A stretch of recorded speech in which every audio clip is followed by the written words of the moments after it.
آپ کی سنا چیف جسٹس سے ملاقات ہوئی ہے، اس پہ کیا کہیں گے، کیا ڈسکشن ہوئی ہے؟ عام ملاقات ہوئی ہے. دیکھو ہماری یہی ریکویسٹ ہے استدعاء خان صاحب کی کیسز کے سلسلے میں، خان صاحب کے صحت کے سلسلے میں اس کو وہی استدعا کی ہے. انہوں نے کیا کہا اس پہ جواب میں؟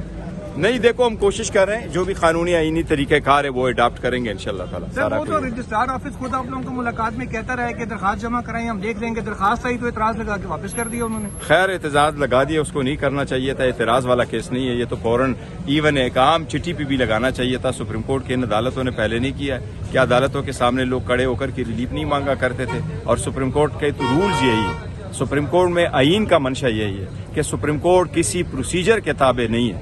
سپریم کورٹ اپیکس کورٹ ہے ٹو ڈو کمپلیٹ جسٹس. کوئی بھی آرڈر کسی بھی وقت پاس کر سکتا ہے. ججز دن کے وقت بھی کر سکتا ہے، رات کے وقت بھی کر سکتا ہے، اپنے گھروں میں بیٹھ کے بھی آرڈر پاس کر سکتے ہیں. یہ بہت سیریس مسئلہ ہے. ہم ان سے ریکویسٹ یہی کر رہے ہیں کہ اس کا ادراک رکھو اور کائنڈلی اس پہ ضرور کوئی آرڈر پاس. سر اطلاع یہ آ رہی ہے کہ آپ سے کچھ شکوہ بھی کیا چیف جسٹس صاحب نے؟ کیا آپ سے کچھ شکوہ بھی کیا ملاقات میں؟ نہیں کوئی نہیں. ابھی تو میں آیا ہوں شکوہ کس چیز کا. اور آپ کو کال کر کے بلایا بھی گیا تھا کہ چیف صاحب ملنا چاہ رہے ہیں، کچھ شاید غالباً دل میں کوئی بات ہے ان کے؟ نہیں کوئی ایسا نہیں تھا. ریکویسٹ تو ہماری تھی، ہم نے کہا تھا ہم تو ملنا تھا، لیکن مجھے ضرور فون آیا کہ یہ ہاں کہ آپ آ جاؤ. جی ہاں.